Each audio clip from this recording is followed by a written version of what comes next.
Buenas tardes, estimadas y estimados especialistas y docentes del área de Ciencias Sociales. Gracias por acompañarnos el día de hoy. Soy Margarita Luna, especialista del área de Ciencias Sociales de la Dirección de Educación Secundaria del Ministerio de Educación. Los acompañaré en la moderación de este webinar. Ante todo, agradecemos y felicitamos a los docentes que esta tarde nos acompañan. Reciban el cordial saludo a nombre del Ministerio de Educación y de la Dirección de Educación Secundaria. Gracias por el interés que demuestran y el compromiso que asumen al participar en estos espacios virtuales de aprendizaje, con la finalidad de seguir promoviendo la continuidad educativa en esta emergencia sanitaria. Nuestro webinar del día de hoy se denomina ¿Cómo mediar el desarrollo de la competencia construye interpretaciones históricas? El propósito de este espacio es fortalecer las capacidades de especialistas de las Direcciones Regionales de Educación, gobiernos regionales, UGEL y docentes del área de educación, del área de Ciencias Sociales de Educación Secundaria, para desarrollar la competencia construye interpretaciones históricas. Pero en este segundo webinar pondremos énfasis en la comprensión del tiempo histórico. Bien, para desarrollar este evento nos acompañan esta tarde los especialistas de Ciencias Sociales de la Coordinación Pedagógica de la Dirección de Educación Secundaria, a quienes damos la cordial bienvenida. Ellos son Jacqueline Quispe Castillo, Antonio Olivera Heredia y Jorge Delgado Vergara. Adelante, chicos. Estimados colegas, tengan todos muy buenas tardes. Mi nombre es Jacqueline Patricia Quispe Castillo y soy especialista del área de Ciencias Sociales. Gracias por formar parte de este webinar. Buenas tardes a todos los especialistas y docentes de todas las regiones que nos acompañan el día de hoy. Mi nombre es Antonio Olivera y ya listos para compartir este espacio de fortalecimiento de nuestras capacidades. Muchas gracias. Muy buenas tardes a todos los especialistas y docentes de Ciencias Sociales de todo el país que nos acompañan esta tarde. Muy gustoso de estar con ustedes y esperamos tener una bonita experiencia en este webinar. Gracias. Gracias. Bien, la dinámica del evento del día de hoy está dividida en 3 bloques. En el bloque 1 abordaremos qué implica comprender el tiempo histórico y estará a cargo de Jacqueline Quispe y Antonio Olivera. En el bloque 2 analizamos los cambios y permanencias para construir interpretaciones históricas, a cargo de Jorge Delgado. Y en el bloque 3 responderemos las preguntas que pueden ir colocando en los comentarios durante esta transmisión en vivo. Sin más preámbulos, vamos a dar inicio a nuestro bloque 1, en donde abordaremos qué implica comprender el tiempo histórico. Adelante, Jacqueline. Gracias, Margarita. Efectivamente, y siendo esta una continuación del primer webinar del área de Ciencias Sociales, es importante recordar que en el primer webinar abordamos sobre el enfoque del área y también lo que implicaba la capacidad interpreta críticamente fuentes diversas. Entonces vamos a recordar la situación inicial. Y dice así: a 200 años de nuestra independencia, el Perú enfrenta diversos problemas de índole social, político y económico. Ante ello, la respuesta de la población puede ser diversa. Pero esto no es reciente. La posibilidad de independizarse generó en los diversos sectores de la población del siglo XIX incertidumbres y expectativas, basadas en sus ideales, intereses y motivaciones. ¿Cómo respondieron los distintos sectores sociales ante la causa independentista? ¿Ha cambiado nuestra forma de responder frente a las diversas situaciones que vive nuestro país actualmente? Para seguir la secuencia del primer webinar y abordar la comprensión del tiempo histórico, planteamos la siguiente pregunta. ¿Cambió la situación de la población afrodescendiente luego del establecimiento de la independencia? Estamos especificando sobre la población afrodescendiente, pues fue uno de los sectores sociales que abordamos en el primer webinar. Entonces, colegas, esta pregunta será eje para abordar la comprensión del tiempo histórico. Pero antes, es importante recordar lo siguiente. El área de Ciencias Sociales busca que los estudiantes tomen conciencia de que forman parte de una colectividad, que siendo diversa comparten una misma historia y participan en la construcción de un futuro común. Por ello, promueve que los estudiantes desarrollen las siguientes competencias. Una de ellas, construye interpretaciones históricas. La otra, gestiona responsablemente el espacio y el ambiente. Y una tercera, gestiona responsablemente los recursos económicos. En este segundo webinar, continuamos con la competencia Construye interpretaciones históricas y tendremos un tercer webinar para cerrar con esta competencia. Asimismo, es importante que el estudiante desarrolle esta competencia Construye interpretaciones históricas y para ello requiere combinar 3 capacidades. Una de ellas, interpreta críticamente fuentes diversas, comprende el tiempo histórico y elabora explicaciones sobre procesos históricos. Al realizar el análisis de las fuentes históricas, encontramos que algunas de ellas nos plantean el contexto en el que se presenta el problema histórico. También encontramos evidencias y posturas sobre estos hechos y procesos históricos. Asimismo, nos pueden brindar posturas sobre los cambios, permanencias, simultaneidades y otras categorías temporales de este hecho y proceso histórico. Por ejemplo, cómo a través del tiempo cambia el concepto sobre el rol de la mujer. No es igual cómo se concebía a la mujer en los años 50 que el concepto de rol de la mujer en el siglo XXI. Entonces, colegas, el estudiante tiene que identificar aquellos cambios temporales y explicar las causas y consecuencias, considerando que pueden ser múltiples causas, múltiples consecuencias. ¿Por qué se han dado estos cambios y qué consecuencias han tenido estos cambios también?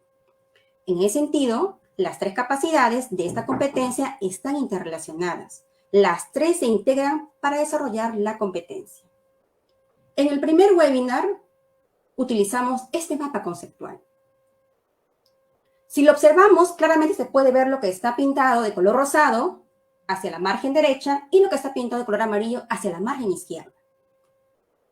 Todo lo que está pintado de color rosado hacia la margen derecha involucra nuestras capacidades. Interpretar fuentes, comprender el tiempo histórico y la explicación. No es que estén fragmentadas, al contrario, las 3 se necesitan. Para yo poder comprender el tiempo histórico, necesito de interpretar estas fuentes. Para yo poder hacer la explicación, necesito también sacar las causas, las consecuencias, las múltiples causas, las múltiples consecuencias. Las interpretaciones de estas las obtengo de las fuentes. Entonces, todo ese sector derecho involucra lo que es el pensamiento histórico. El estudiante se basa de toda esta comprensión del pensamiento histórico y él toma una posición. Él sustenta una posición crítica sobre su pasado, porque estamos como estamos, sobre su presente y todos los desafíos en los cuales nos encontramos, y sobre todo, él se proyecta un mejor futuro. Por eso, el enfoque de nuestra área de ciencias sociales es la ciudadanía activa. El estudiante es un ciudadano, es un sujeto histórico. Y él debe ser consciente de que estas acciones que él realiza u omisiones forman parte de estos cambios, de estas transformaciones de su sociedad. El objetivo es pues, que él pueda construir un mejor futuro, ¿no? Pensando en el bien común. Ahora, ¿qué implica comprender el tiempo histórico? ¿Qué nos dice el programa curricular? Y dice así: es usar las nociones relativas al tiempo de manera pertinente, reconociendo que los sistemas de medición temporal son convenciones que dependen de distintas tradiciones culturales y que el tiempo histórico tiene diferentes duraciones. Asimismo, implica ordenar los hechos y procesos históricos cronológicamente y explicar los cambios, permanencias y simultaneidades que se dan en ellos. Pregunto, ¿a qué le estamos llamando nosotros convenciones? ¿Es un tema cultural? ¿Quién las ha creado? ¿Por qué? ¿Qué estamos entendiendo, colegas, por tiempo histórico? Este es un concepto complejo. ¿Involucrará otros conceptos? Cuando hablamos de duraciones, hay muchos autores que nos hablan de esas duraciones. Uno de ellos es Braudel. ¿Qué son las duraciones cortas, medianas o largas duraciones? ¿Qué entendemos por tiempo cronológico? ¿Es lo mismo tiempo histórico que tiempo cronológico? ¿Se complementan? ¿Se necesitan? En nuestra escuela, ¿qué estamos trabajando? ¿Tiempo cronológico y tiempo histórico? ¿Cómo lo estamos haciendo? Otro concepto importante y que aparece en la capacidad, en la definición de la capacidad, es el cambio. ¿Qué son los cambios? Alguien me decía, profesora, transitar de un paradigma más academicista a un paradigma por un enfoque de competencias es complejo. Hay resistencia. Exacto. Los cambios pueden ser de corta duración, de mediana duración o de larga duración. ¿Qué cambios son más lentos? Aquellos, muchas veces, que están vinculados a las mentalidades. ¿Qué entendemos por permanencias? Y alguien me decía, profesora, en mi comunidad nosotros practicamos el AINI, una forma de organización social que permanece y ha sido heredada de nuestros, ¿no?, antepasados. Entonces, hay permanencias. ¿Qué más implican las permanencias? ¿Qué son las simultaneidades, colegas? Segunda Guerra Mundial. ¿Qué pasaba en nuestro país cuando estalla, se desencadena la Segunda Guerra Mundial? ¿A qué le estamos llamando nosotros simultaneidades? Entonces, esta definición que observamos, que aparece en nuestro programa curricular de educación secundaria, comprende varias categorías, varios conceptos claves que el día de hoy vamos a poder profundizar y vamos a abordar. Entonces, la manera en que medimos el paso del tiempo es una convención humana, colegas. Es un tema cultural. Nos ordenamos, nos organizamos. ¿Por qué lo hacemos? ¿Por qué hay convenciones? Las que usamos de repente en el mundo occidental es igual de las convenciones que se usan en el mundo más oriental. Nos preguntaremos. Otro, reconocer que diversos procesos o hechos históricos pueden ocurrir en el mismo tiempo. Ahí hablamos de las simultaneidades. Otro aspecto, comprender y explicar los cambios y permanencias que se dan en los hechos o procesos históricos. ¿Qué cambia y qué permanece y por qué? Comprender que los procesos históricos se dan a distintos ritmos y duraciones. Y va a depender si son estructurales, ¿no?, coyunturales, entre otros. Entonces, colegas, la comprensión del tiempo cronológico e histórico es esencial para interpretar las fuentes. La fuente debe ser contextualizada en el tiempo. Igualmente, las explicaciones pueden darse a partir de la comprensión temporal, reconociendo simultaneidades, secuencias, cambios y permanencias, sin las cuales la interpretación no sería realmente histórica. En ese sentido, yo necesito, incluso para poder abordar el tiempo histórico, necesito de las fuentes. Ahora nos preguntamos y reflexionemos, ¿qué implica el tiempo histórico? ¿Cómo utilizamos las convenciones temporales como años o ciclos entre otros? ¿Cómo abordamos con los estudiantes las duraciones, cambios permanentes y simultaneidades? ¿Las abordamos? ¿Cómo estamos trabajando el tiempo cronológico en la escuela? Entonces, es importante, colegas, que reflexionemos en base a estas preguntas para poder ingresar a explicar cada una de ellas con ejemplos. Y vamos a empezar. ¿Qué se entiende por tiempo histórico y por tiempo cronológico? Y para ello doy paso a mi compañero Antonio Olivera. Muchas gracias, Jacquelina. Sí, es cierto, el programa curricular prescribe la definición o las características de la capacidad tiempo histórico, algunas categorías y nociones que para trabajarlas con las y los estudiantes, creo que es necesario profundizar un poquito más en cada una de esas nociones o de esas categorías de temporalidad que están presentes en estas características de la capacidad. Bien, sí, y creo que lo primero que tenemos que diferenciar es qué diferencias hay entre el tiempo histórico y el tiempo cronológico. Y de repente comenzar a reflexionar acerca también de nuestra práctica, ¿no? ¿Qué es lo que más trabajamos en la escuela? ¿Trabajamos el tiempo cronológico o estamos dando más énfasis al tiempo histórico? Y para eso creo que deberíamos ir a entender que en el ámbito de la temporalidad de las ciencias sociales se presentan dos dimensiones que suelen confundirse con frecuencia y generar problemas de comprensión temporal en los estudiantes. Nos referimos al tiempo cronológico y al tiempo histórico. Respecto a estas dos nociones, Trepat es bastante preciso al señalar que cuando se refiere al tiempo cronológico, se está haciendo referencia a las acciones de ordenar y situar en un tiempo cuantitativo algunos acontecimientos. En cambio, cuando hablamos del tiempo histórico, esto está relacionado a las percepciones que tenemos de cambios que se producen en una sociedad en un periodo histórico y que son percibidos por estas sociedades. En este contexto, los estudios de temporalidad en las últimas décadas coinciden en señalar que el tiempo histórico puede ser definido como los cambios, las permanencias, los ritmos y las duraciones.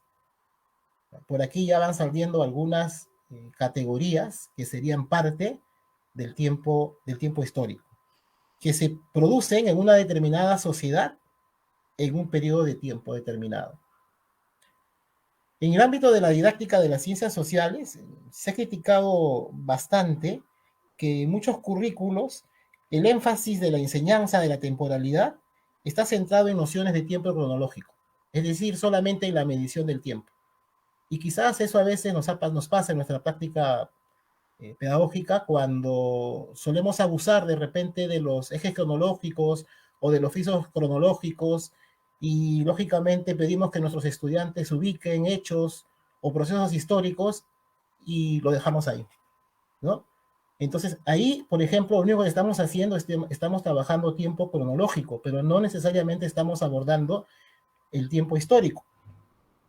Al respecto, Payés es bastante enfático en señalar que la cronología no es el tiempo histórico, teniendo en cuenta que el tiempo cuantitativo, o sea, el tiempo cronológico, no explica los procesos de cambios, no explica los procesos de permanencias, tampoco explica los ritmos, ni tampoco explica las duraciones. Sin embargo, este autor precisa que si bien es cierto son dos nociones distintas, sin embargo, didácticamente son necesarias. ¿Por qué? Porque la comprensión del tiempo histórico o social no puede darse sin el desarrollo del tiempo cronológico. Es evidente que las denominadas convenciones temporales o los llamados también tiempos civiles, tales como la hora, el día, la semana, el siglo, la década, los milenios, etcétera, resultan completamente útiles para comprender y percibir la diversidad de los tiempos en la historia, es decir, para percibir los cambios, para percibir las permanencias.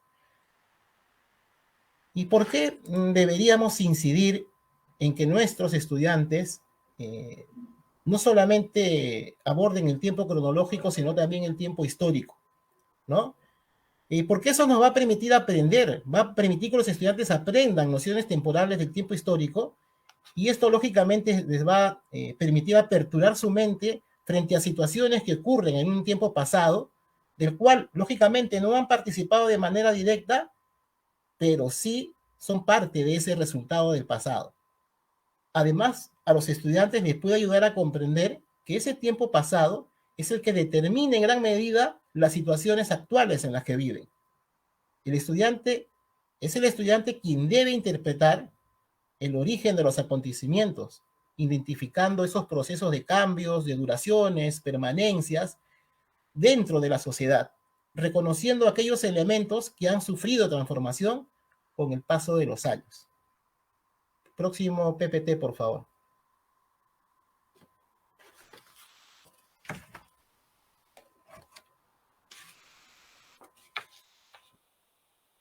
Bien,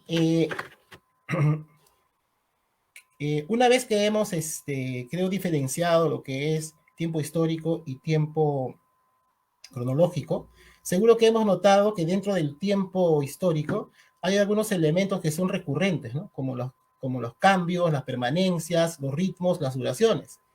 Algunos autores le llaman a esto nociones de tiempo histórico y otros les llaman categorías también del tiempo histórico. Al margen de cuál sea el término que utilizan los especialistas en estos temas, creo que es importante conocer o hacer referencia a qué nos estamos refiriendo cuando hablamos de estas nociones, ¿no? Y, por ejemplo, una de ellas es cambios y permanencias, ¿no? Es parte del tiempo histórico. Cambios y permanencias, lógicamente, son categorías del tiempo histórico esenciales para construir interpretaciones históricas. Creemos que cambios y permanencias son los ejes fundamentales en la comprensión del tiempo histórico para definir con claridad los tiempos pasados y su vinculación con la realidad presente.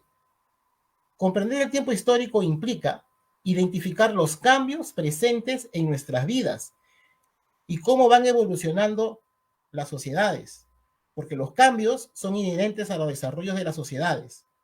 En la sociedad nada es permanente, ¿no? Todo va cambiando, algunos en un ritmo mucho más rápido, otros a ritmo más lento. Por lo tanto, se entiende por cambios a las transformaciones ocurridas en los ámbitos económicos, políticos, sociales y en todo el aspecto de la vida cotidiana de las sociedades, y que pueden hacerse aún más evidentes ante la ocurrencia de un hecho o un proceso histórico. La idea de cambio significa modificación y transformación de la sociedad. No necesariamente todo cambio, sin embargo, es sinónimo de progreso. Eso debe quedar bien claro. Para comprender estos conceptos podemos preguntarnos, ¿no? ¿Cómo sabemos que ha pasado el tiempo? ¿Por qué han ocurrido cambios? ¿Por qué los hechos o procesos tienen una duración y hay algunos que permanecen? ¿Cómo decimos que son cambios? Estos pueden ocurrir, lógicamente, a un ritmo lento y un ritmo más rápido. Y finalmente podemos evaluar si estos cambios son positivos o son negativos. O si estos cambios nos están llevando al progreso. Todos estos conceptos relacionados a los cambios y las permanencias son utilizados por la historia para la interpretación de la sociedad en cada época. Ahora, el concepto de cambio va unido también al de permanencias o continuidades. En cualquier realidad existen cambios y permanencias, o en algunas investigaciones también se les llama continuidades, entendiendo que las permanencias están relacionados a aquellos aspectos económicos, políticos, sociales o de la vida cotidiana que continúan presentándose en el tiempo ante la existencia de un determinado hecho o proceso. Por ejemplo, ¿no? Podríamos preguntarnos qué cambió y qué permaneció en los ámbitos económicos y políticos a partir de la consolidación de la independencia en nuestro país. En el ámbito político fue el ámbito político fue el aspecto en donde más rápido se evidenciaron cambios. Se pasó de una organización independiente y virreinal a una organización política presidencialista con un congreso. Sin embargo, en el ámbito social y en el ámbito económico, aún subsistían muchas permanencias. Algunas situaciones, como por ejemplo la situación de esclavitud de los afros o el pago del tributo de los indígenas, todavía permanecieron, ¿no? Ya habiendo entrado a este proceso de consolidación de la independencia. Próxima diapositiva, por favor.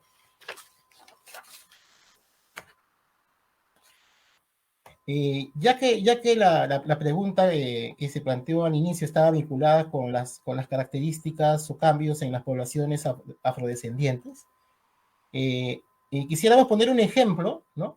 Que cuando abordamos la historia, por ejemplo, de los afrodescendientes en nuestro país y recurrimos a algunas fuentes, ¿no? En este caso estamos recurriendo a algunas ilustraciones de la época, nos damos cuenta de aquellos aspectos que han ido cambiando respecto a sus derechos o formas de trabajo, en el caso de la esclavitud.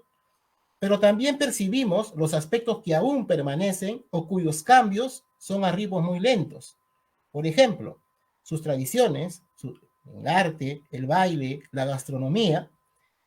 En este caso, por ejemplo, las imágenes o dibujos que se han propuesto en esta lámina representan justamente aquellos cambios o permanencias que aún, lógicamente, subsisten, ¿no? Estamos viendo, por ejemplo, una lámina de la crónica de Guamán Poma de Ayala, que es una crónica en la cual, es la única crónica donde se registra una imagen de la población, en este caso africana, ¿no? Que fue traída en condiciones de esclavitud.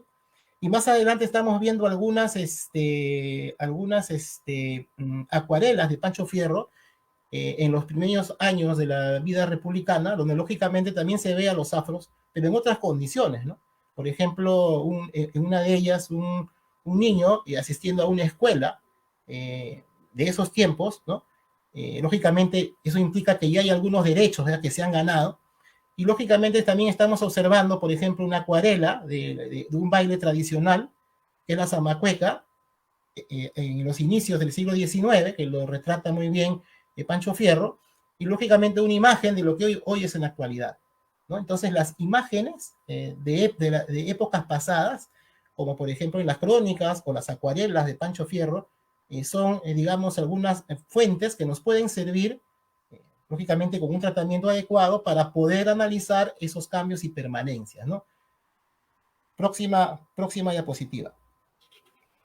En esa misma línea de cambios y permanencias, las actividades desarrolladas en la vida cotidiana de las personas, en un tiempo determinado de la historia pasada, comparadas en relación a las actividades que se desarrollan en la actualidad, son una magnífica oportunidad para evidenciar con los estudiantes los cambios y las permanencias.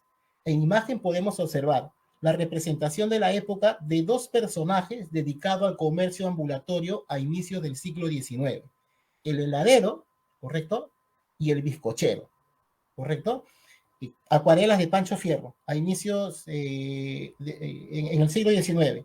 Pero también observamos, a continuación he puesto unas imágenes, ¿correcto?, de la misma actividad, pero en la actualidad, ¿correcto? Entonces, podemos analizar ahí aquellos cambios y permanencias. Las actividades económicas siguen, o sea, sigue existiendo el bizcochero, sigue existiendo el heladero, pero las condiciones en las cuales se ejerce su labor, lógicamente son distintas, ¿no? Entonces, muchas veces las imágenes o las fuentes visuales son mucho más pertinentes para trabajar con los estudiantes. Pero también podemos abordar lo que cambió. Por ejemplo, estamos viendo, utilizando las acuarelas, ¿no?, la labor del farolero y del aguador, actividades que hoy ya no existen. El farolero era aquel que alumbraba, lógicamente con un farol, las calles en Lima cuando no existía energía eléctrica. O el aguador era el que lo contrataban para echar el agua en la Plaza de Armas de Lima, que en ese tiempo no era asfaltada, y era de tierra, y lógicamente lo hacían para evitar la polvadera. Esas actividades ya no existen, ¿no? Entonces, podemos utilizar también algunas fuentes para ver cambios y permanencias en la vida cotidiana. Por lo tanto, la construcción de interpretaciones históricas deberá comprender la explicación de los cambios y las permanencias, entendiéndose no solo como categorías temporales enfrentadas, sino también, y tal vez con mayor énfasis, como actividades complementarias. O sea, no todo cambia ni todo permanece, ¿no? Hay cosas que cambian muy lentamente. Próxima diapositiva, por favor. Entramos a otro aspecto que se había mencionado, la simultaneidad, ¿correcto? La simultaneidad es una categoría temporal propia del tiempo histórico. Se caracteriza por la coexistencia entre hechos o acontecimientos ocurridos en la misma temporalidad, pero en diferentes espacios, lo cual permitirá que los estudiantes desarrollen procesos cognitivos vinculados a establecer relaciones causa-efecto o influencia entre los hechos o procesos históricos que ocurren en un determinado tiempo, ¿correcto? Por ejemplo, en la gráfica se muestran procesos históricos que en un determinado momento fueron simultáneos, entre los años 60 y 70, mientras que en gran parte de Asia y África y Medio Oriente se desarrollaba el proceso de descolonización. En gran parte de Europa y África en Europa y América del Norte se desarrollaba la Guerra Fría, mientras que en América Latina se formaban movimientos guerrilleros. Como es evidente, algunos de estos procesos, aún estando en otros contextos, pudieron tener algún tipo de relación, ¿correcto? Próxima diapositiva, por favor. Para efectos de la comprensión de las nociones vinculadas a la simultaneidad, es recomendable que puedan ser abordadas a través de la comprensión y el manejo de nociones vinculadas a la cronología, como las periodificaciones y las unidades de medición de tiempo, por ejemplo, años, décadas, siglos, y de recursos como las líneas de tiempo o ejes cronológicos o frisos cronológicos. Los ejercicios de simultaneidad permiten establecer relaciones entre hechos o acontecimientos ocurridos en la misma temporalidad, pero en diferentes escenarios, lo cual permitirá establecer relaciones con los acontecimientos históricos adquiridos, pero además permitirán dotarlos de significado. Por ejemplo, en el gráfico se presenta una línea de tiempo comparativa entre las periodificaciones de los hechos o procesos de la historia mundial y la historia del Perú. Si nos fijamos, el periodo correspondiente al Tahuantinsuyo es simultáneo con el desarrollo del feudalismo en otros espacios del mundo. Una información más detallada nos permitirá comprender que las características de ambos procesos son diferentes y no hay vinculaciones. Pero si nos fijamos en el periodo virreinal, este es simultáneo con el desarrollo de la Edad Moderna. Si consultamos fuentes, nos daremos cuenta que entre estos procesos hay relaciones, por ejemplo, de índole política, ¿no? Virreinato-metrópoli, o de repente de índole económico, ¿no? En el marco de la teoría económica del mercantilismo. En la categoría de la simultaneidad es muy importante el desarrollo de las actividades vinculadas a la diacronía y a la sincronía, aspectos fundamentales para determinar la existencia de hechos o procesos que ocurren en un mismo tiempo, pero en espacios o contextos distintos. La sincronía es entendida como el análisis de los acontecimientos o hechos que ocurren al mismo tiempo, pero en contextos diferentes. La diacronía es la forma que los acontecimientos o hechos ocurren a lo largo del tiempo en forma sucesiva, uno después del otro. Próxima diapositiva, por favor. La otra categoría temporal del tiempo histórico estaba determinada por las duraciones, ¿no? Que Jacqueline también había mencionado. Para entender el tiempo histórico es importante desarrollar nociones vinculadas a las duraciones históricas. Los estudios de temporalidad plantean la existencia de tres tipos de duraciones que se diferencian entre sí por aspectos cualitativos, ¿no? Como ya lo mencionaba Jacqueline, ¿no? Corta duración, mediana duración y larga duración. La corta duración es momentánea, remarca un hecho o una actividad precisa y sus consecuencias pueden ser efímeras o pueden cambiar el rumbo de las condiciones sociales, pero muchas veces sus procesos no suelen perdurar en el tiempo. La coyuntura o tiempo medio es una duración que describe procesos, los factores sociales, los factores políticos o ideológicos que impactan en un determinado hecho o proceso histórico y que tienden a mantener una tensión en las acciones de los grupos sociales. Es un momento de tensión o de estabilidad, pero la sociedad está en movimiento por dicho proceso. Su duración no llega a ser algo permanente, pero sí duradero en acciones de la humanidad. Esta temporalidad busca modificar la estructura y tiene resultados directos, pero consolidan una serie de procesos con resultados en un territorio y una población que sucede. Por ejemplo, ¿no? Los cambios políticos, económicos y sociales al producirse la Segunda Guerra Mundial, o los cambios políticos, económicos o sociales en el proceso de la independencia. La larga duración es un proceso social, es que se mantienen por mucho tiempo y está referido sobre todo a la superestructura y a aquello que es más difícil cambiar. Esta temporalidad es algo más estática, ¿no? Y con procesos que podrían variar en pocas condiciones, pero básicamente se mantienen, ¿no? Por ejemplo, podríamos considerar un sistema económico, ¿no? O un modo de producción, o sistema de producción feudalista, ¿no? Que duró mucho más tiempo. Y por último, la próxima diapositiva, por favor, Jacquelina. Jacquelina también habló de las convenciones temporales y hacía alguna mención de que las convenciones temporales son creaciones culturales, ¿no? O son acuerdos de las sociedades para poder medir el tiempo, que una de las preocupaciones de las sociedades siempre, a lo largo de toda la historia, es decir, cómo medir el tiempo, ¿no? Cómo medir el paso del tiempo. Entonces, en esas preocupaciones de cómo medir el paso del tiempo, es que surgen justamente estas convenciones temporales. Por eso es que en diferentes sociedades encontramos diferentes formas de medir el tiempo. El tiempo es un concepto y una realidad que transcurre del pasado al presente y al futuro. Para orientarse en la dimensión temporal, las sociedades han utilizado y siguen utilizando convenciones o acuerdos consensuados que facilitan la orientación en el tiempo. El conocimiento de las convenciones temporales es esencial para concebir el tiempo. La adecuada ubicación de las personas en las variables temporales exige el conocimiento y la práctica de categorías, de nociones y convenciones temporales, de uso común por parte de una comunidad. El conocimiento y puesta en práctica de las convenciones temporales, como los calendarios, las periodificaciones, el dominio de las diferentes unidades y medidas del tiempo, es indispensable para afrontar con éxito la vida cotidiana y avanzar en la comprensión del tiempo histórico. Evidencias de que las convenciones temporales o las formas en que medimos el paso del tiempo son creaciones humanas y que responden a un contexto cultural de la sociedad que las crea, son los calendarios, por ejemplo, ¿no? Los calendarios maya, el calendario chino, el calendario gregoriano, etc.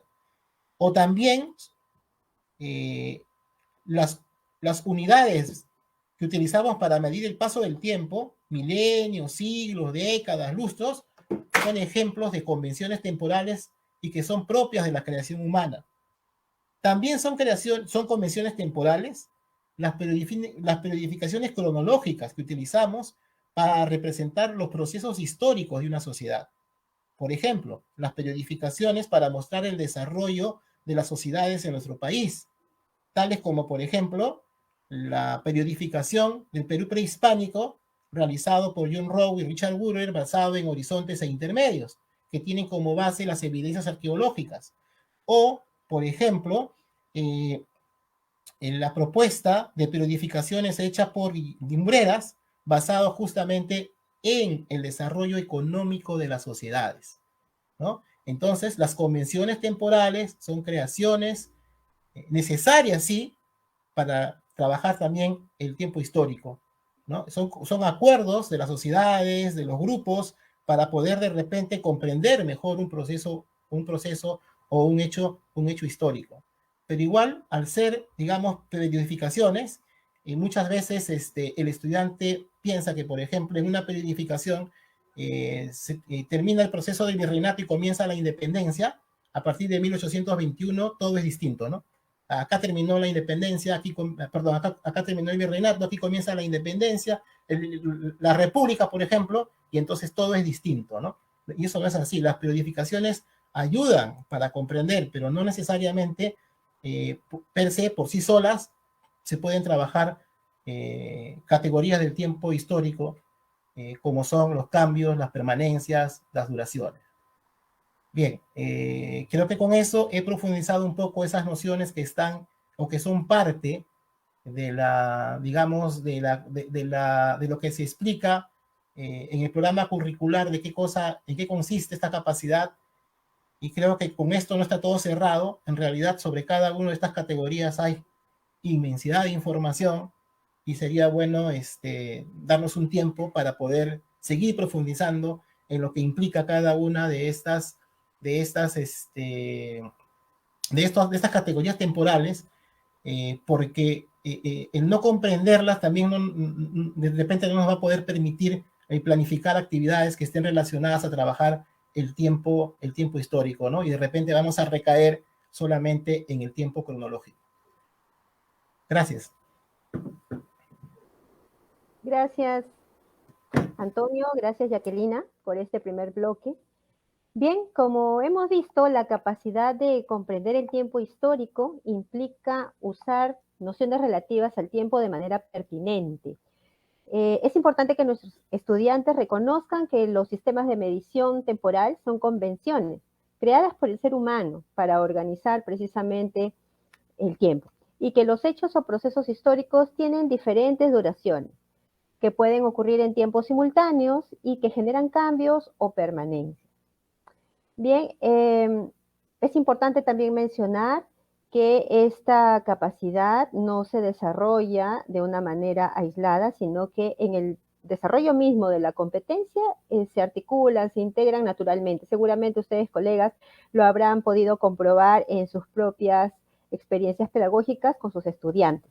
Antes de continuar con nuestro siguiente bloque, quiero agradecer la presencia de los colegas de diferentes regiones del país que nos están saludando a través de esta transmisión en vivo. Gracias, colegas de Lambayeque, de Puno, de Ayacucho, de Huancavelica, y bueno, todo el país que se comunica. Les agradecemos por sus saludos, por sus comentarios, y recordarles también que no se olviden de hacer sus preguntas a través de sus comentarios en las redes sociales para poder ser respondidas en nuestro tercer bloque aquí en vivo.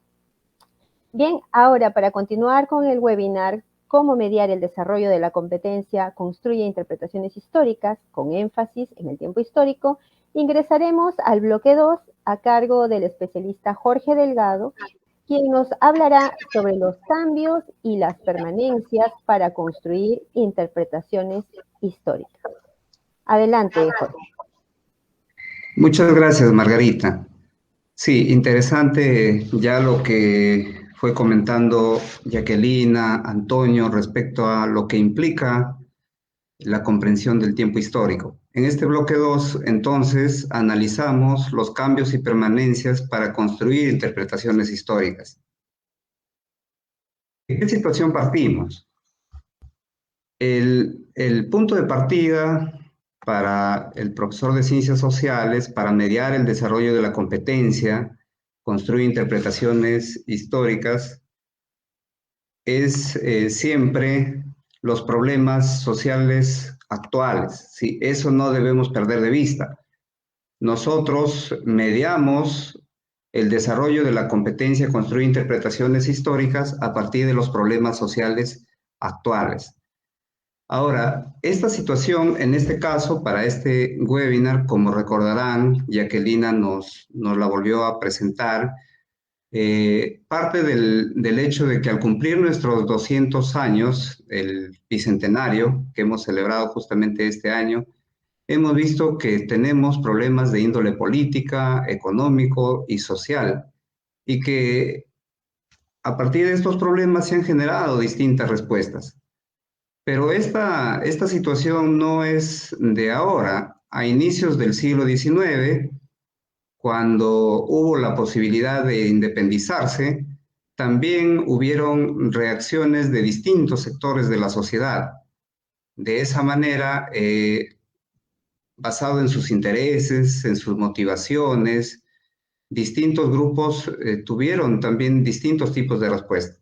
Por eso es que nos planteamos esta gran pregunta, que es el cómo respondieron los distintos sectores sociales ante la causa independentista. Para poder, de alguna manera, abordar esta gran pregunta y tener un primer acercamiento, es de que nos estamos planteando esta pregunta, ¿sí? A modo también de poder nosotros señalar algunos aspectos que tienen que ver con la movilización de la capacidad comprende el tiempo histórico. Entonces, un primer acercamiento para comprender cómo es que respondieron los distintos sectores sociales ante la causa independentista es comprender también si cambió la situación de la población afrodescendiente luego del establecimiento de la independencia. Sí, como ustedes se podrán fijar, aquí estamos abordando la población afrodescendiente, sí, que constituye uno de los sectores sociales que también estuvo presente en el proceso de independencia. Bien, al abordar esta cuestión, ¿sí? Nos va a permitir comprender problemas sociales actuales, como por ejemplo las desigualdades vigentes o como por ejemplo la discriminación, y eso nos va a permitir de alguna manera tomar decisiones y acciones al respecto. Esta pregunta que hemos planteado también no solamente nos va a permitir comprender, movilizar la capacidad de la comprensión del tiempo histórico, sino también nos permite movilizar la capacidad de interpretar críticamente las fuentes, asimismo elaborar explicaciones sobre los procesos históricos. Ahora, el abordar el cambio de la situación de la población afrodescendiente luego del establecimiento de la independencia nos lleva a analizar más allá de lo que es el cambio, ¿no? También tenemos que ver las permanencias y a la vez también las simultaneidades, ¿no? Lo que en algún momento Antonio fue mencionando, estos conceptos claves que de manera sincrónica tienen que ser vistos tanto para comprender la pregunta que plantea el problema histórico, como para poder comprender la situación actual que nosotros podemos estar promoviendo en nuestros estudiantes en ese análisis, ¿no? Y para eso justamente es indispensable también tomar cuenta y no perder de vista la interpretación crítica de fuentes. Y justamente esta interpretación crítica de fuentes parte por el hecho de ver si mis fuentes que yo voy a utilizar tienen una pertinencia con la pregunta que estoy planteando y preguntarse justamente qué tan confiables son para abordar la pregunta que plantea el problema histórico.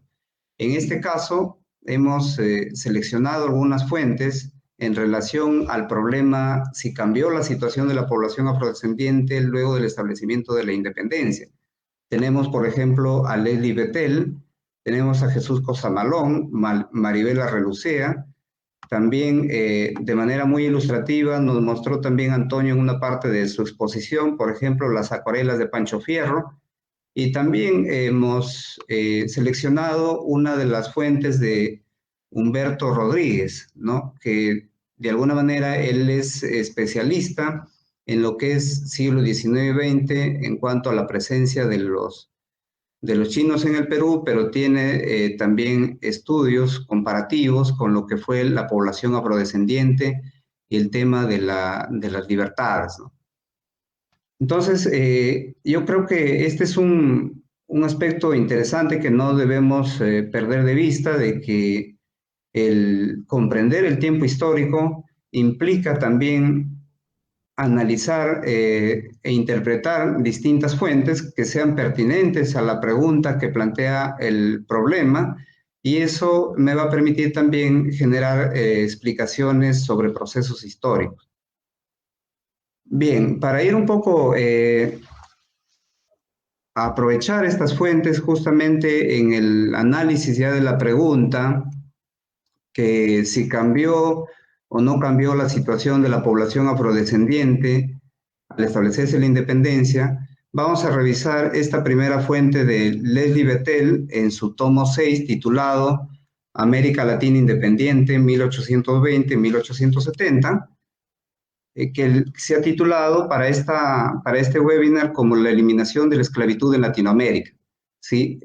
Yo voy a leer y luego vamos a ir identificando si a partir de esta fuente podemos identificar de manera explícita algunos cambios, algunas permanencias, o si podemos ubicar también las simultaneidades para ver de qué manera la fuente nos puede servir para poder dar respuesta a esa pregunta planteada. En esta fuente, Bettel señala lo siguiente: la redefinición de las relaciones comerciales y financieras de América Latina con las economías metropolitanas fue un factor que impulsó el cambio social en el periodo de 1850 y 1870, pero de ninguna manera fue el único, y el cambio social se produjo lentamente. En primer lugar, a lo largo de Hispanoamérica continuó la paulatina eliminación de la esclavitud, Aunque allí donde comparativamente había pocos esclavos, Chile, América Central, México, se abolió inmediatamente después de la independencia. En los países en los que había un número de esclavos económicamente más significativo, la abolición tuvo que esperar hasta mediados de siglo. En 1846 la esclavitud fue abolida en Uruguay y en 1853 en la República de Argentina, a excepción de la provincia de Buenos Aires, que solo la abolió cuando en 1860 pasó a ser parte de la República. En 1850 fue abolida en Colombia y en 1854 en Perú y Venezuela. Como podrán ver en esta fuente de Bettel, en su tomo 6, sí podemos reconocer algunos cambios, algunas permanencias y algunas simultaneidades en relación a la condición de la población afroamericana. Yo voy a ir marcando algunas, seguro ustedes también han podido identificar otras que muy bien se puede aprovechar para abordar la pregunta que plantea el problema histórico. Por ejemplo, en un principio señala que el cambio social, ¿no? Acá al hablar de un cambio social en el periodo de 1850 y 1870, fue a raíz de la redefinición de las relaciones comerciales y financieras de América Latina con las economías metropolitanas, ¿no? Entonces, ya de por sí la fuente me está aportando que de alguna manera hay un cambio social y que ese cambio social está en relación no solamente a las relaciones comerciales, financieras de América Latina, sino también dice, como acá lo menciona, ¿no? De ninguna manera fue el único, o sea que hubieron varios factores que impulsaron el cambio social. Y lo interesante de esta fuente en relación a la pregunta que hemos tomado para este webinar y en relación a la gran pregunta que tenemos de la situación también, es de que nos señala de que el cambio social se produjo lentamente, ¿no? Al hablar de que se produjo lentamente, nosotros revisamos nuestros conceptos claves y vemos de que se puede vincular entonces con una permanencia, ¿no?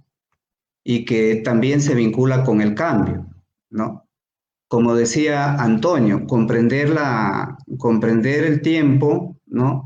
No de una manera diacrónica, sino de una manera que podamos entenderlo, de que el cambio es lento, no es que ahora se da la independencia del Perú y mañana todos eran libres, ¿no?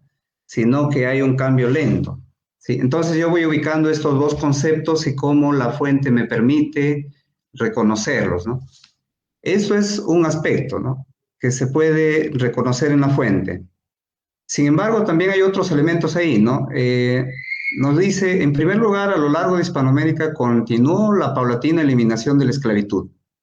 Miren, ya cuando nos dice a lo largo de Hispanoamérica, nos da cuenta de que no solamente se fue dando este cambio social en el Perú, sino también en los demás países ya de Hispanoamérica, ¿no? Entonces, por ese lado, nos estamos acercando nosotros a hablar de la simultaneidad, ¿no? Pero como nos damos cuenta ahí, también en la misma fuente, lo que se puede reconocer, y nos señala el mismo autor, dice lo siguiente, ¿no? Aunque allí donde comparativamente había pocos esclavos, Chile, América Central y México, se abolió inmediatamente después de la independencia.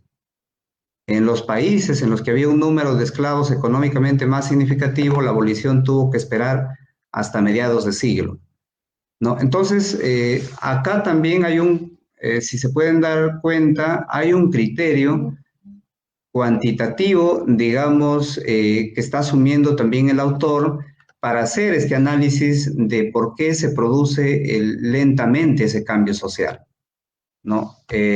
Señala dos parámetros, ¿no?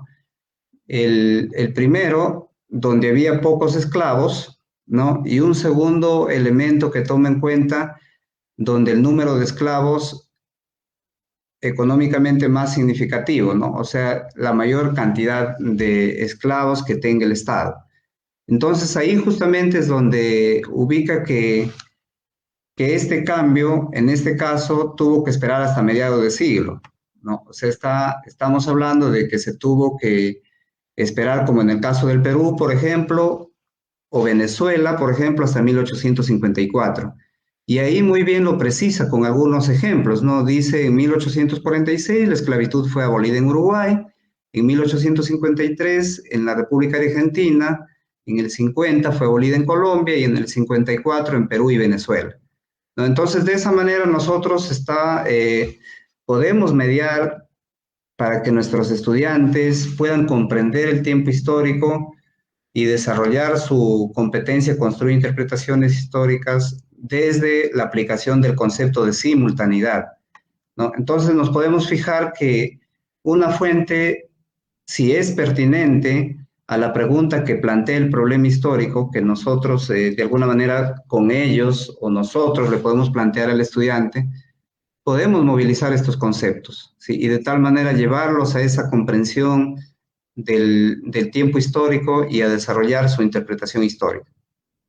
Eso es lo que se puede reconocer en esta fuente. Ahora, es importante también señalar de que además de comprender el tiempo histórico, nosotros a la vez, y el estudiante en particular, a la vez tiene que estar reconociendo si esta fuente es pertinente o no y por qué, ¿no? Y qué tan confiable es esta fuente.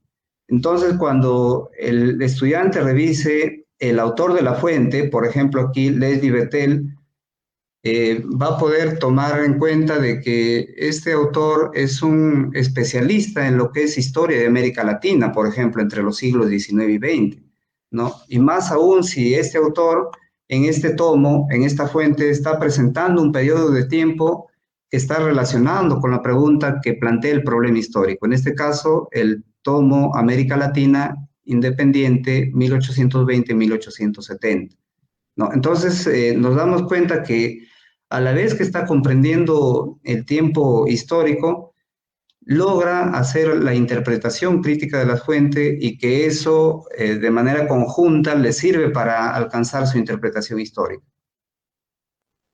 En otra de las fuentes que tenemos también seleccionadas para este webinar, una fuente 2, que es regular la mano de obra esclava a inicios del Perú republicano, ¿no? Que este fue uno de los primeros retos de los primeros gobiernos al generar la oferta de la eliminación de la esclavitud, ¿no? La independencia y la liberación de esclavos, que fue uno de los primeros compromisos que asumieron entonces los gobiernos.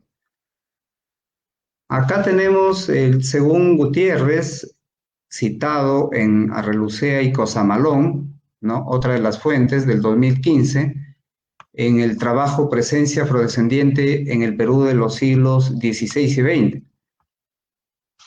Vamos a ir revisando entonces para encontrar, al igual que en la dinámica anterior, si se puede visibilizar algún cambio, alguna permanencia, por ejemplo, en este caso, en relación a nuestra pregunta, si cambió realmente la condición o la situación de la población afrodescendiente al establecerse la independencia.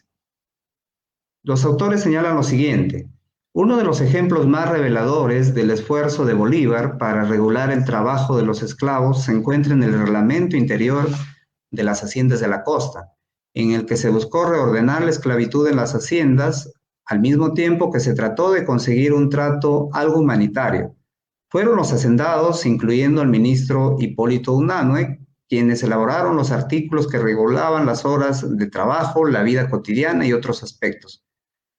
Por ejemplo, establecía el tipo y frecuencia de alimentación, organizaba el reparto de ropa, establecía los cuidados y otros aspectos con los que se trató de hacer compatible las nuevas exigencias liberales con la esclavitud.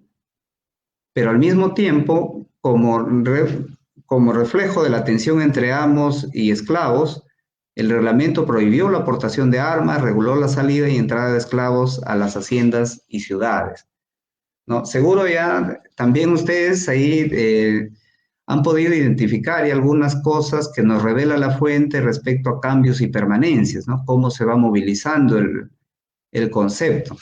Yo voy a ir resaltando algunas que se puede reconocer también desde de lo que estoy viendo, ¿no? En un momento de la fuente ¿no? Nos señala sobre el tema del el planteamiento del esfuerzo de Bolívar, ¿no? Esto es un primer punto que hay que tenerlo en cuenta, ¿no? Un esfuerzo de Bolívar para regular el trabajo de los esclavos. La regulación del trabajo de los esclavos ya tiene que ver con un tema de cambio, ¿no? Sí, pero ahora, ¿qué implica este cambio de regular el trabajo de los esclavos, ¿no?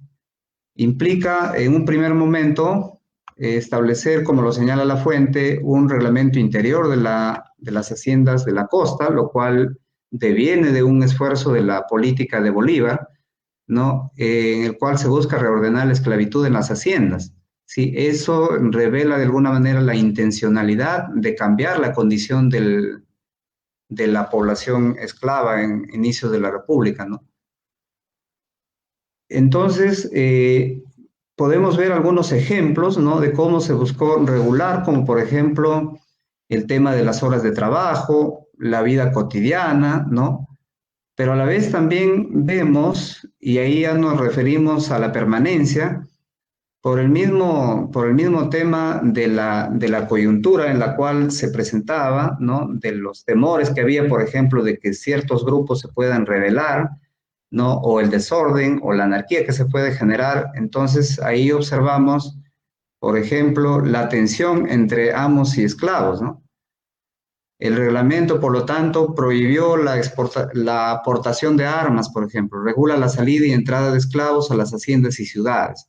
No, esto revela entonces todavía cierta permanencia, digamos, en cuanto a la situación de regulación de la esclavitud a inicios de la República, ¿no?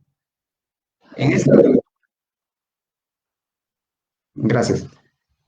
En esta lógica, entonces, nosotros ya estamos viendo cómo es que aportan las fuentes, ¿no? Cómo aportan las fuentes y cómo hay la necesidad también de comprender los autores, su naturaleza y la confiabilidad de las fuentes. Bueno, para cerrar nada más, en esta fuente 3, que es de Arrelucea, sobre la raza, género y cultura en las acuarelas de Pancho Fierro, no podemos, vamos a reconocer también, ustedes seguro cuando lo van a volver a ver este video que queda del webinar, van a poder reconocer ahí cómo es que desde las manifestaciones culturales, en este caso a través de las festividades en la cual participaba la población afrodescendiente durante el siglo XIX, cambió en relación al periodo colonial, por ejemplo, ¿no? Acá vamos a ver en estas acuarelas que incluye el autor, ¿no? En la Lima de los 800, por ejemplo, la Lima del 800, ¿no? Cómo era y cómo fue en los inicios de la independencia, ¿no?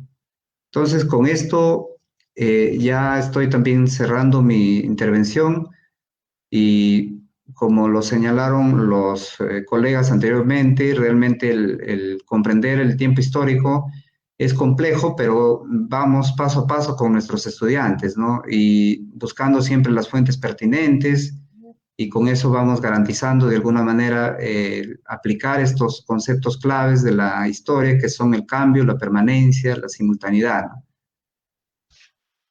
Bien, gracias Margarita, hasta ahí es mi intervención. Muchas gracias, Jorge, por tu presentación.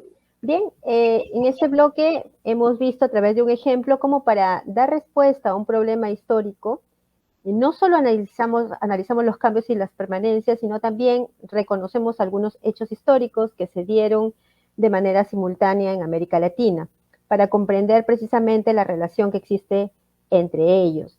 Recordemos además que este proceso permite comprender el pasado para tomar decisiones y acciones en este caso, ¿no? Bueno, nos damos cuenta también que es muy importante conocer las fuentes que se utilizarán con nuestros estudiantes a fin de que puedan evaluar qué tan confiables son para abordar la pregunta que nos plantea el problema histórico. A continuación, como mencionamos en un inicio, tenemos algunas preguntas. El tiempo nos queda corto, como siempre, pero bien, voy a leerlas y nuestros colegas las van a responder. La primera pregunta nos dice, si las convenciones son culturales, ¿cómo podemos hacerles comprender esto a nuestros estudiantes? Margarita, ¿la puedo responder yo? Claro que sí. Bien, interesante pregunta porque lógicamente creo que la preocupación de los maestros es un poco cómo podemos aterrizar todas estas categorías, estas nociones temporales en parte de nuestros estudiantes, ¿no? Sí, pues al decir que las convenciones son, digamos, creaciones culturales o acuerdos o consensos, creo que hay varias posibilidades, ¿no? Una de ellas es, por ejemplo, poder mostrar a los estudiantes aquellas formas en cómo los distintos pueblos en diferentes etapas de la historia han utilizado algunas formas de poder, digamos, medir el paso del tiempo, ¿no? Ahí tenemos, por ejemplo, los calendarios, ¿no? Los calendarios maya, el calendario azteca, la forma como, por ejemplo, las civilizaciones orientales miden el tiempo, y podemos recurrir a algunas características de esos calendarios, ¿no? La otra es poner ejemplos de repente un poco más, digamos, actuales, ¿no?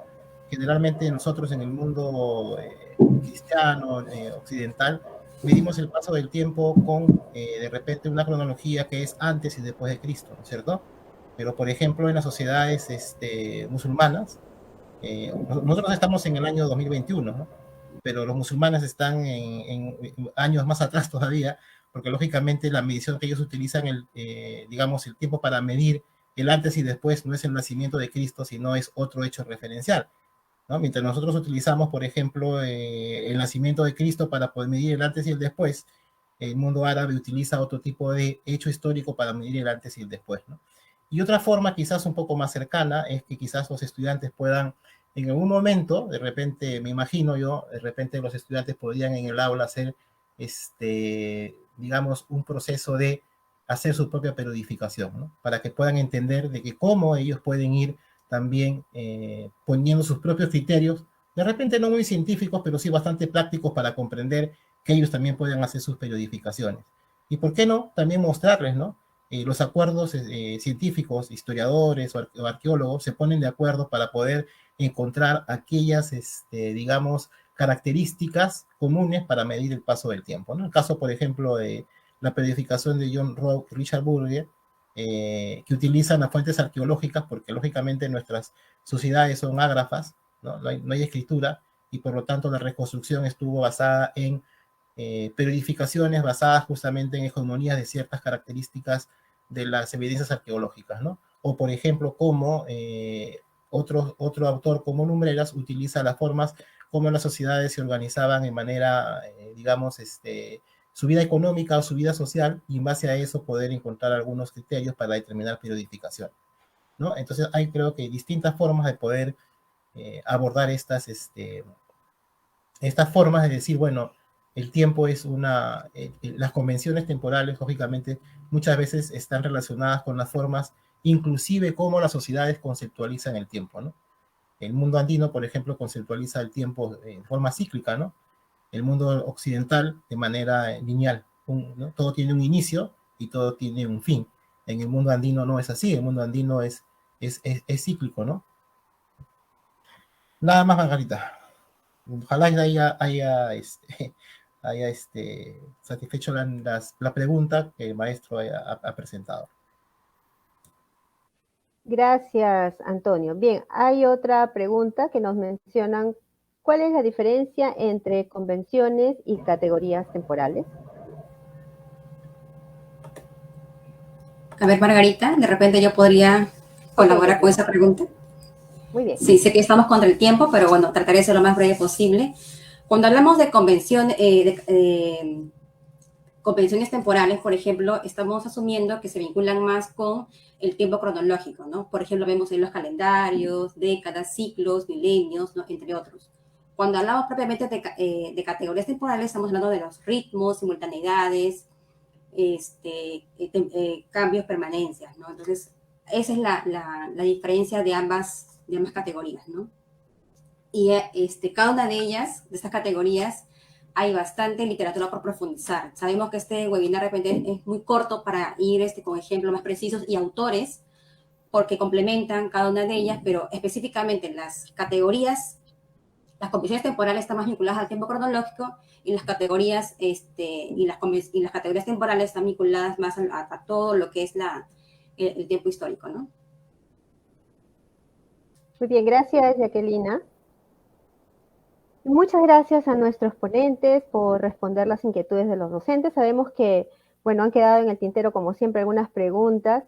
Lamentablemente el tiempo siempre nos gana, 1 hora es muy poco el tiempo, pero tenemos un tercer webinar en el que seguramente ustedes también podrán seguirnos. En el bloque 1 hemos comprendido qué implica la capacidad que ha dado motivo a este segundo webinar, que es comprende el tiempo histórico, y cómo esta capacidad permite construir una interpretación histórica cuando se moviliza con las demás capacidades de nuestra competencia.